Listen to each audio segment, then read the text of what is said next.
E aí, galera do segundo ano, agora nós vamos começar o capítulo 3 do caderno 8.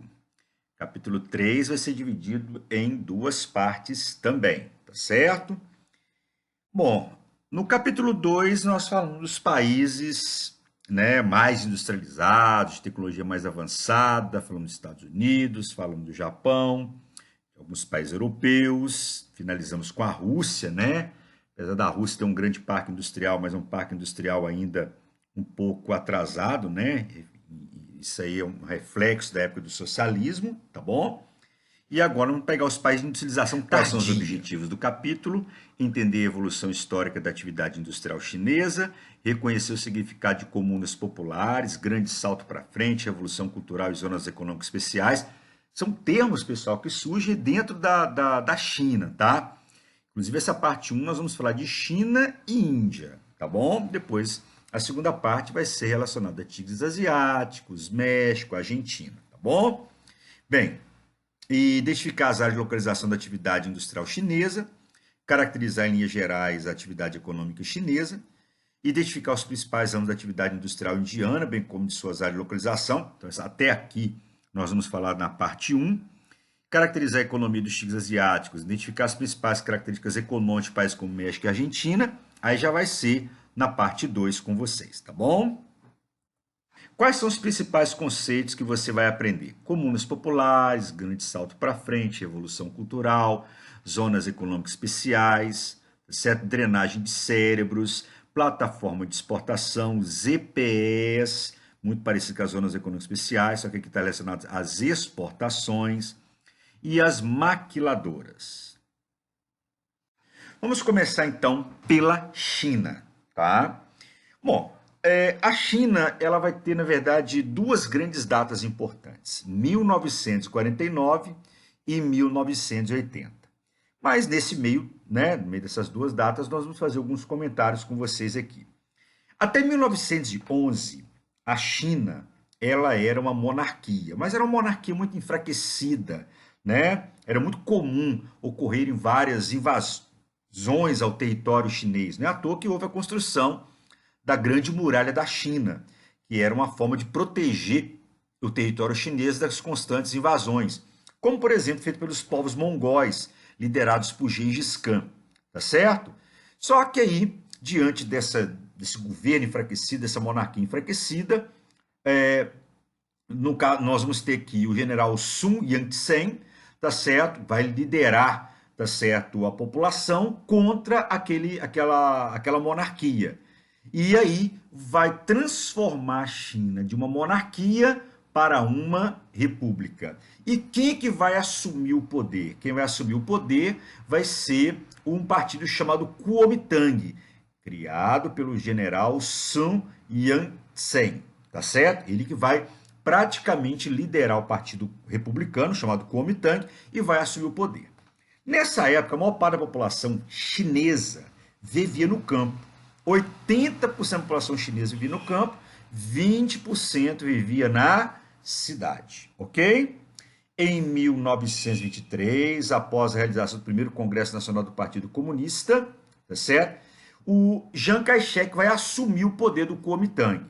Olhem só, havia uma ligação do Partido Comunista com o Partido Republicano, como nós podemos observar aqui. E quem é que vai assumir esse poder? Chiang Kai-shek. Só que quando Chiang Kai-shek ele assume o poder, ele faz uma política voltada principalmente para a população urbana e esquece da população camponesa. É aí que vai surgir um outro nome, Mao Tse-tung, contrário às ideias de Chiang Kai-shek, líder do partido chamado Kuomintang, que é um partido republicano. Em 1930, o Japão vai invadir a Manchúria. Vamos lembrar que o Império Japonês, que tinha surgido lá em 1868, com o imperador Matsuhito, né? Tá certo? Dando início à Era Meiji, eles vão invadir a Manchúria. E a Manchúria, pessoal, é uma área muito rica em quê? Em recursos minerais e energéticos, principalmente carvão mineral, que era muito importante para abastecer a recém-criada indústria japonesa. E essa invasão japonesa da Manchúria vai começar a criar, tá certo? uma grande rivalidade entre China e Japão. O que a China puder fazer hoje, politicamente, para poder prejudicar o Japão, ela faz. Isso é uma herança dessa invasão que aconteceu em 1930. Bom, um governo que valorizava a população urbana, desvalorizava a população camponesa, ainda perde território para o Japão, isso vai enfraquecer o Kuomintang, vai fortalecer ainda mais Mao Tse-tung. Em 1949, Mao Tse-tung vai liderar a Revolução Chinesa, tá certo? Essa Revolução Chinesa é uma revolução camponesa, né, onde ele vai liderar os camponeses na chamada Grande Marcha, levando os camponeses a tomar o poder. O que acontece? Chiang Kai-shek vai fugir para Taiwan, que era uma província chinesa, e vai declarar a independência de Taiwan em relação à China, com o apoio de quem? Dos Estados Unidos. Por que com o apoio dos Estados Unidos? Porque o Chiang Kai-shek, agora o Partido Kuomintang, ele desvincula-se daquela ideia do Partido Comunista, tá certo? E lembre que nós estávamos em 49, em plena Guerra Fria. E com Mao Tse-tung subindo ao poder, adotando o socialismo com o apoio da União Soviética, os Estados Unidos então, vão apoiar Chiang Kai-shek a declarar a independência de Taiwan em relação à China. Ok, pessoal? Aqui nós temos uma imagem, né, tá certo, de Mao Tse-tung, o chamado Grande Timoneiro. Em 2019, né, no caso o ano passado, foi comemorado 60 anos da Revolução Chinesa. Então observe que até hoje os chineses ainda, tá certo, idolatram a figura de Mao Tse-tung. Mao Tse-tung, ao promover a Revolução Chinesa em 1949, ele vai criar as comunas populares. Essas comunas populares eram propriedades coletivistas, dotadas de grande infraestrutura, tá?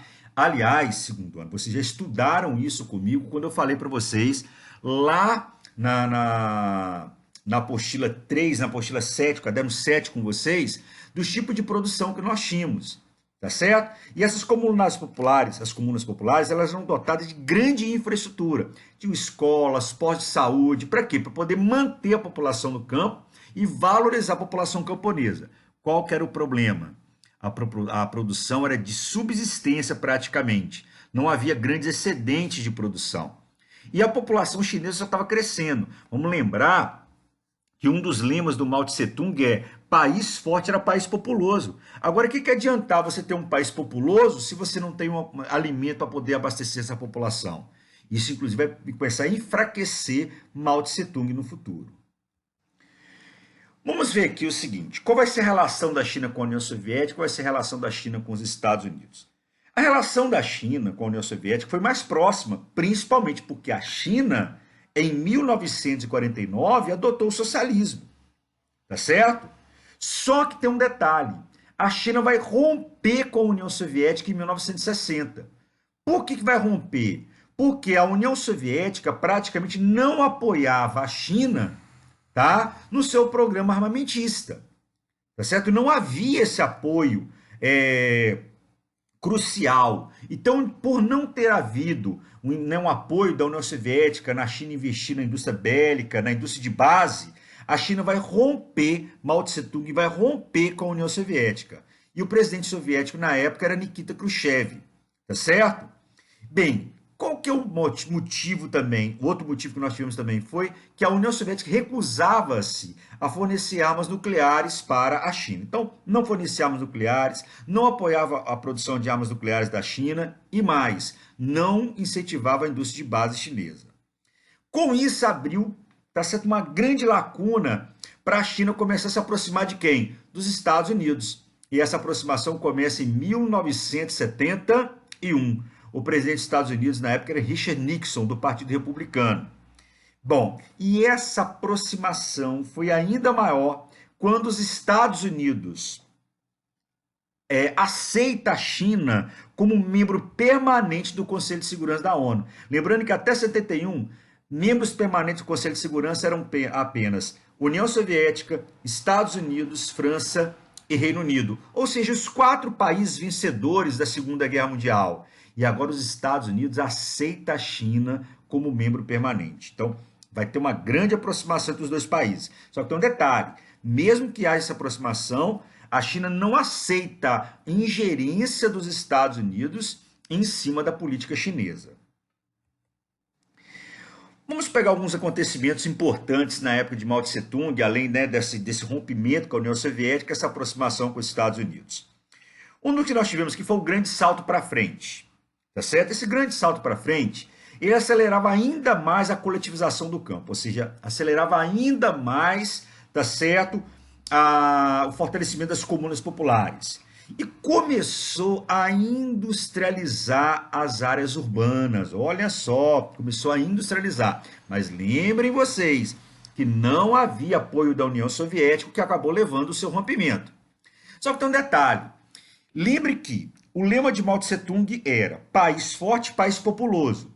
Com a coletivização do campo mais fortalecida ainda, o que aconteceu, pessoal? A produção de alimentos diminuiu ainda mais para uma população que estava o quê? Crescendo. O que aconteceu? Uma fome generalizada.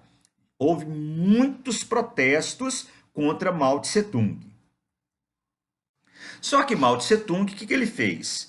Em 1966, nós vamos ter a Revolução Cultural. Foi chamada Revolução dentro da Revolução, ou seja, a Revolução dentro da Revolução Chinesa de 49. E Mao Tse-tung, então, começa a perseguir aqueles que eram contra o seu governo. Para isso, ele vai criar as chamadas Brigadas Vermelhas, para perseguir os seus opositores. E olha que coisa interessante. Um dos grandes opositores de Mao Tse-tung era Deng Xiaoping, que vai, inclusive, assumir o poder da China após a morte de Mao Tse-tung em 1976. Tá? E ele vai queimar todas aquelas obras literárias, livros, que eram contrários ao regime de Mao Tse-tung. E ele vai publicar o chamado Livro Vermelho, que é esse livro que está aqui, que promovia a doutrinação da população, tá certo? Vai ser um grande atraso, inclusive, educacional para a China. É como se você estivesse criando ali naquele momento cordeirinhos que só podiam seguir as ideias de Mao Tse-tung. E todos os opositores, eles eram mutilados, tá certo, em praça pública, para servir de exemplo para aqueles que eram contra o seu governo. Em 78, tá certo, logo após, 2 anos após a morte de Mao Tse-tung, quem é que vai assumir o poder? Deng Xiaoping, aquele seu opositor do passado.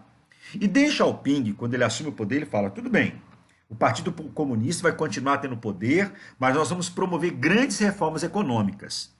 Por isso que foi utilizado um termo, já na década de 1980, o termo era o país realiza a perestroika e não a glasnost. Glasnost e perestroika foram 2 reformas adotadas pela União Soviética em 1985.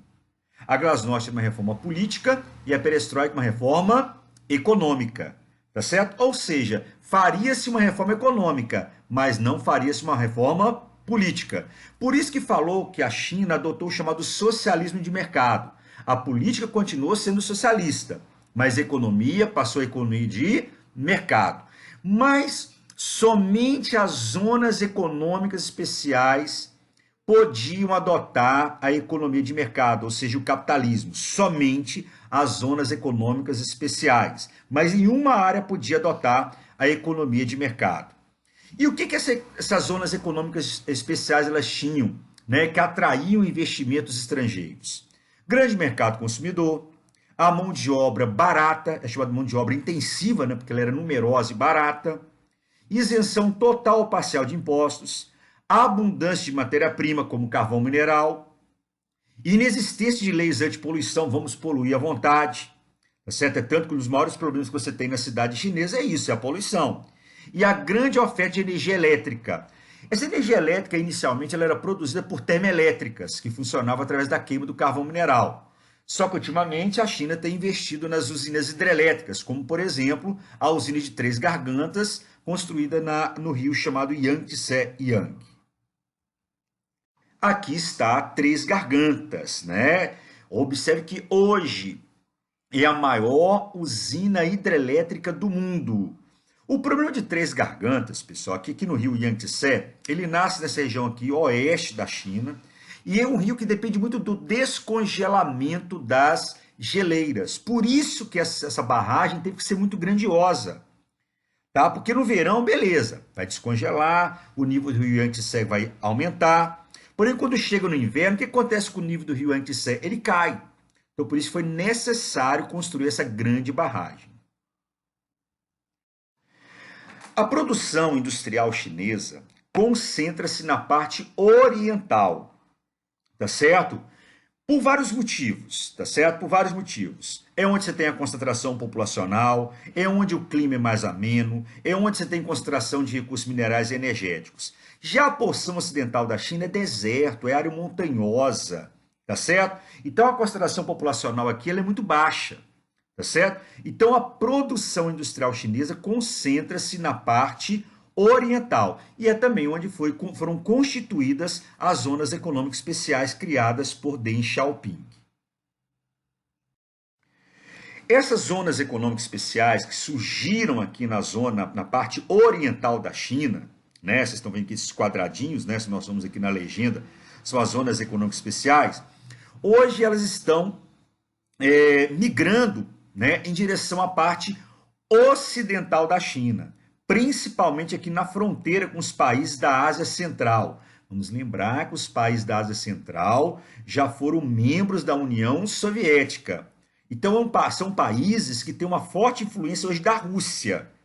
Então, hoje a China, ao instalar zonas econômicas especiais aqui na parte ocidental, próximo à Ásia Central, está exatamente indo em direção a países de influência da Rússia, tá certo? Que já foram membros da União Soviética. Em 79, ocorre, tá certo, o programa das chamadas 4 modernizações, tá certo? E essas 4 modernizações criadas por Deng Xiaoping visam a abertura do setor industrial para recebimento de investimentos transnacionais, principalmente voltadas para as indústrias de bens de consumo, sejam duráveis ou não duráveis, extinção das comunas populares. Nós temos que acabar com essas propriedades coletivistas. Vamos apoiar a agricultura familiar para reduzir o chamado êxodo rural, mas essas propriedades agrícolas têm que ser altamente produtivas para evitar a dependência em relação à importação de alimentos. Introdução de novas tecnologias às Forças Armadas. Vamos fortalecer as nossas Forças Armadas. Isso lembra um pouco, né, pessoal, o imperialismo japonês do final do século XIX, quando na era Meiji houve investimento bélico, ou seja, eu tenho que transformar o meu país numa potência militar. Destinação de maiores recursos públicos em ciência e tecnologia. Eu tenho que começar a desenvolver minha própria tecnologia para reduzir a dependência tecnológica. Olha bem, as empresas transnacionais, elas vão aproveitar os benefícios das zonas econômicas especiais, né, como mão de obra, mercado consumidor, impostos, leis antipoluições, e vão associar empresas chinesas que estavam surgindo na época, no chamado sistema de joint venture. Um dos exemplos disso foi a Mercedes-Benz, como uma empresa chinesa para a criação de veículos, tá certo? Bom, enquanto as empresas transnacionais achavam que isso era uma grande vantagem, na verdade isso foi uma grande desvantagem para eles, porque a China vai começar a aprender essas tecnologias e vão começar a produzir os seus próprios produtos, seus próprios veículos, seus próprios celulares. É tanto que em 2022, o que a China fez? Ela extinguiu esse sistema, tá certo? Ela extinguiu. Não vai haver mais associação de empresas estrangeiras com empresas chinesas. Por quê? Porque agora eles já produzem as suas próprias tecnologias. Os chineses foram muito sábios com relação a isso. No sistema político atual, como eu disse para vocês, adota o sistema socialista de mercado, né, onde a política é socialista, mas a economia é de mercado. Então a política continua sendo centralizada de partido único, que é o Partido Comunista Chinês, mas a economia de mercado somente nas zonas econômicas especiais. Aqui nós tínhamos, né, uma população rural, como vocês podem observar, né, seguindo aqui o chamado Grande Livro Vermelho, né, da Revolução Cultural de 1966, e em 2009, o que nós temos? Né? O cara substitui agora pelo seu celular, pela sua Ferrari. Aquela população que era camponesa, agora virou uma população que? Urbana, tá certo? É tanto, pessoal, que a China ela demorou muito para poder investir na sua na sua malha de transporte.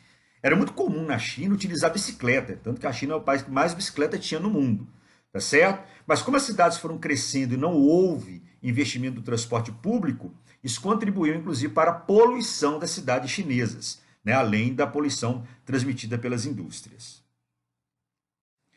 Vamos pegar algumas questões geopolíticas, né, da China aqui. Em 1989, nós tivemos aqui o massacre da Praça da Paz Celestial, a Praça Tiananmen, tá certo? Onde estudantes tinham ido, tá certo, às ruas para lutar contra, tá certo, a ditadura que o país enfrenta. Ou seja, eles queriam também que o país tivesse uma abertura política, que fosse implantada a democracia. Só que isso é inaceitável para o Partido Comunista Chinês. Ou seja, fazer essa abertura política significa para eles a perda do poder político, tá certo? E aqui nós temos na época das Olimpíadas, né? Tudo bem, vamos até comemorar as Olimpíadas, mas debaixo, tá certo, do poder político chinês. Nós temos aqui o símbolo, né? Você vê que o símbolo desse cidadão morto era exatamente o símbolo da Olimpíada de Pequim de 2008. É impossível vir a Pequim. Aqui nós temos esse documentário. Esse documentário ele mostra exatamente quando ocorreu o massacre da Praça da Paz Celestial em 1989. E a cena mais emblemática que nós tivemos nesse massacre é exatamente de um cidadão Praça da Paz Celestial, coração de Pequim. Tiananmen, praticamente ele ficou na frente de uma linha, tá certo, de tanques, impedindo o avanço daqueles tanques em direção o gigantismo aos do estudantes lugar, que protestavam, a ausência de árvores, tá certo, e a o fim de clima implantar a devastador democracia. parece Aqui atrás você vê a cidade proibida, que era a cidade imperial. Tá certo? Em junho de 89, quase 20 anos atrás, o coletivo a esse ocupou o protesto em lugar. 1989, logo após a Milhares de visita de Mikhail estudantes pediam Gorbachev. reformas políticas. Aqui atrás a cidade Muitos proibida, acabaram assassinados pelo muitos exército. estudantes acabaram Não sendo existe um massacrados número pelo oficial de governo mortos. chinês. Fala-se em Exceto 1.000 a 7.000 contrários vítimas. àquele regime de No dia democratização. seguinte ao massacre, E aqui uma coluna utilizaram, de né, tanques tanques, né, descia a contra Avenida os estudantes. Chang'an, que corta Pequim. A E aqui a quarteirão cena de emblemática, Tiananmen, né, daquele ele já cidadão esperava, que sozinho, ficou na frente de uma coluna de tanques, evitando assim a sua Primeiro o tanque expansão. para. Ele faz um gesto com a mão direita, como quem diz, dá meia volta. O tanque tenta desviar, não consegue. O piloto desiste e desliga o motor. O homem sobe no tanque, quer conversar. Naquele momento, a imagem já era histórica, inesquecível. Do mesmo jeito que entrou para a história, o homem anônimo desapareceu e nunca mais foi visto. Até hoje não se sabe de onde ele veio, nem para onde foi. A falta de informações e o sumiço misterioso levantam uma onda de teorias sobre o paradeiro do jovem que desafiou os tanques do exército chinês. Esses dois professores que encontramos em Pequim viveram aquele período. Um deles estava na praça durante os protestos. Os dois acreditam que o rebelde está vivo. Depois do incidente, as universidades interrogaram os alunos para identificar os envolvidos. Se o rebelde tivesse sido preso ou morto, o meio estudantil saberia. Outra testemunha do massacre foi a jornalista Jan Wong, canadense de origem chinesa. Ela estava numa das varandas deste hotel, de onde foram feitas as imagens históricas. Wong também acredita que o homem não morreu, nem foi preso.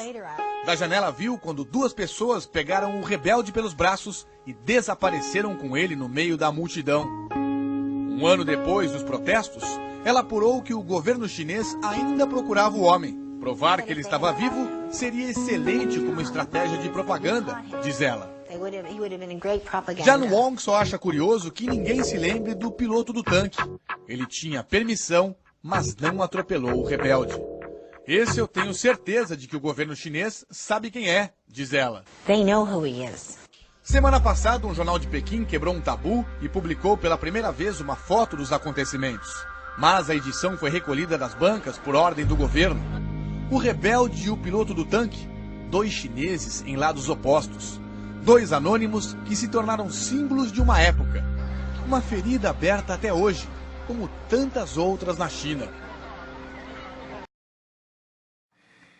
Em 97, após a reanexação de Hong Kong ao território chinês, Hong Kong, pessoal, é uma ilha, tá certo? Que tinha um importante porto da onde saía o ópio, tá certo? Que abastecia o mercado europeu.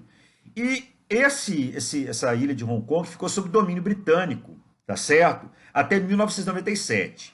Quando houve a reanexação, ficou acordado com o governo chinês que durante 50 anos, ou seja, até 2047, a China não poderia modificar o sistema político de Hong Kong. Foi daí que surgiu aquele lema, né? Um país, dois sistemas. Aliás, esse lema, um país, dois sistemas, vem desde 1980. Só que ele foi fortalecido dentro de Hong Kong. Ou seja, tem-se aqui uma política totalmente diferente da política chinesa. Só que o governo chinês não aceita isso, tá certo? E desde 2012 o governo chinês, tá certo? Ele está querendo mudar a política dentro de Hong Kong, tá certo? Querendo fazer interferências políticas.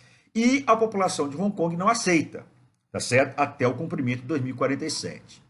Em 99, nós tínhamos a reanexação de Macau ao território chinês. Macau era um protetorado, era uma ilha que pertencia a Portugal. E Taiwan é uma ilha, tá certo? Uma ilha de Formosa, é considerada uma província rebelde. Até hoje, a China exige a reanexação de Taiwan ao seu território. Vamos lembrar que Taiwan foi declarada independente após a Revolução Chinesa de 49, quando Chiang Kai-shek, líder do Kuomintang, foi em direção a Taiwan para declarar a independência com o apoio dos Estados Unidos. Aqui nós temos Taiwan, né? E aqui nós temos Hong Kong e Macau.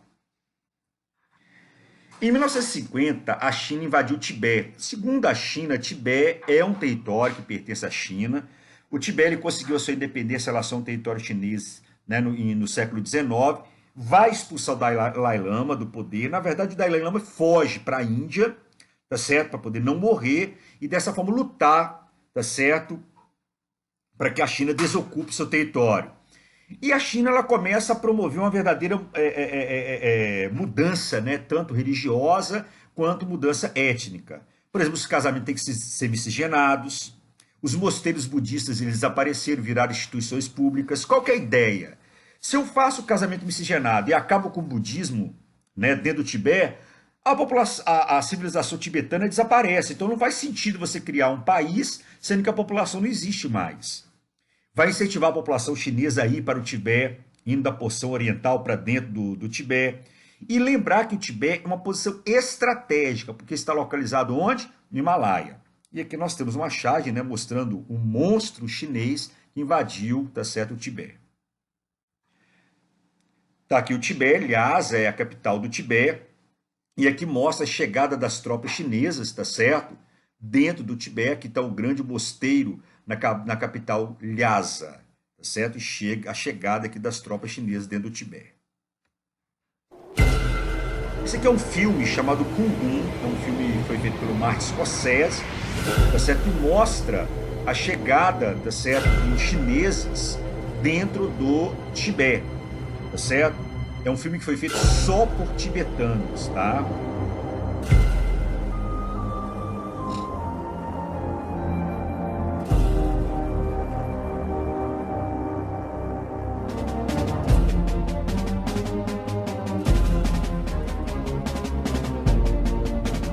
Aqui as tropas chinesas, né, chegando em território tibetano.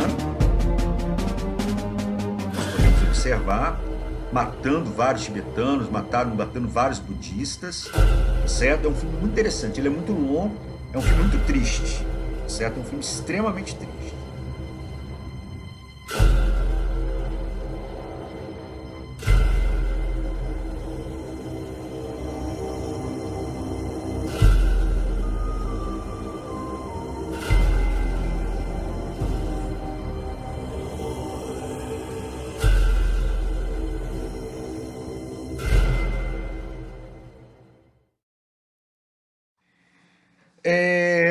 Nós temos hoje, a China vive uma verdadeira guerra comercial com os Estados Unidos, né? Os Estados Unidos, primeira potência industrial do mundo, a China é a segunda, tá certo? E essa guerra comercial com os chineses, né, tá certo? É evidente, foi lacrada aí, tá certo? Velada pelo presidente Donald Trump, e aqui no boné dele tá escrito, né? Faça a América grande novamente. Ou seja, promovendo tarifas comerciais contra, né, países da União Europeia, que temos a Angela Merkel, né, principal representante da União Europeia, e aqui o Xi Jinping, que é o principal representante do governo chinês, né, o presidente da China. Índia. A Índia faz parte dos BRICS, né, Brasil, Rússia, Índia e China, é um acrônico criado, né, pelo Jim O'Neill, tá certo? O repórter econômico do New York Times, tá certo? E a Índia é uma potência industrial também hoje, tá certo? E a industrialização chinesa é dividida em 3 fases. A primeira fase vai ser da colonização até 1947. 1947 é quando nós temos uma revolução pacífica chinesa, tá certo? Quando a Índia consegue a independência em relação à Inglaterra. Vai ser um período de forte influência da Inglaterra, com grande implantação de indústrias têxteis e alimentícias. Indústria têxtil porque a Índia já tinha uma tecnologia da sede de produção de tecidos. Os tecidos chineses já eram conhecidos mundialmente. E alimentícios por causa das especiarias que a China produzia. E o que chama a atenção é que para poder atender a esses lords, né, ingleses que estavam indo em direção à Índia, vai ser implantadas escolas e um sistema de saúde, que depois vai ser aproveitado pela população indiana após o processo de independência. De 47 até 1990, tá certo? Após a independência, chamada Revolução Pacífica, liderada por Mahatma Gandhi, nessa Revolução Pacífica, né, que é a chamada desobediência civil, ele promovia a greve, tá certo? Fez greve de fome, também fazia que a população indiana produzisse os próprios alimentos e tecidos para não promover compra de nada, era o boicote aos produtos britânicos, tá certo? E aí ele consegue a independência da Grande Índia. A Grande Índia era formada pelo Paquistão, que era chamado Paquistão Ocidental, tá certo? O Paquistão Oriental e a Índia. Só que por diferenças religiosas, né? O Paquistão Ocidental virou Paquistão e o Paquistão Oriental virou Bangladesh, por serem de países de maioria islâmica e na Índia de maioria hinduísta, tá certo? Bem, e aí, galera, o que vai acontecer? A Índia vai aproximar-se da União Soviética. Detalhe, ela não vai adotar o socialismo, ela vai ser capitalista. Mas ela vai aproximar-se da União Soviética para poder implantar a indústria de base, tá certo? E essa indústria de base era para poder aproveitar os recursos, tá certo? Naturais, como minério de ferro e carvão mineral que a Índia produzia. Então, instala-se na Índia muita siderúrgica. Só para dar uma ideia para vocês, a ArcelorMittal que nós temos hoje é capital indiano, né, que está praticamente dominando o setor siderúrgico brasileiro ultimamente. A terceira fase, que é a partir de 1990, a Índia ela se afasta da União Soviética, lembrando que a União Soviética estava em decadência, e ela percebe o seguinte, eu tenho que investir o quê? Em tecnologia. E ela começa a fazer pesado investimento em indústrias de alta tecnologia, tá certo? E aí no sul da Índia é criado o Instituto Tecnológico Indiano, tá aqui para vocês, tá certo? E esse Instituto Tecnológico vai espalhar-se pela Índia, tá? E o destaque vai ser Bangalore, que vai ser chamado de Vale do Silício Indiano, onde nós vamos ter também o desenvolvimento de uma grande indústria cinematográfica, que vai ser chamada de Bollywood, em referência a Hollywood, tá certo, na Califórnia, que é localizado na cidade de Mumbai, antiga Bombay. Lembrando que 75% dos indianos ainda dependem da atividade agrícola, tá certo? O país possui grande desigualdade social, que é financiada aí pelo sistema de castas. Lembrando que o sistema de castas, oficialmente, ele foi abolido por Mahatma Gandhi em 1947, mas ele persiste até os dias atuais, tá certo? O problema do sistema de castas é que ele não permite a mobilidade social, ou seja, se você nasceu numa casta inferior, você é um Sudra, você não pode virar um Brahmane. Então isso, pessoal, promove uma grande segregação social. Mas lembrando, ele foi oficialmente abolido em 1947 por Mahatma Gandhi, mas até hoje ele persiste por causa das castas superiores. A Índia, apesar de ter criado, né, os seus centros tecnológicos, o que acontece? As empresas indianas não conseguem absorver toda essa mão de obra. E está acontecendo hoje na Índia o chamado brain drain, né, certa grande fuga de cérebros. Né? A Índia cria mão de obra e devido à falta de perspectiva, tá certo, social, por causa do sistema de castas, então muitos desses cérebros acabam indo em direção a países desenvolvidos. Nós temos grande extração de empresas de call center e telemarketing, tá certo? Na Índia, porque como a Índia foi de colonização britânica, então eles falam inglês, tá certo? Tem um inglês muito fluente, tá certo? E a mão de obra também é muito barata. Aqui nós temos Mumbai, né, onde está ali a Bollywood, tá certo? Calcutá, que pode próximo a Bangladesh, com muitas indústrias siderúrgicas, tá certo? E Bangalore aqui com as indústrias de alta tecnologia.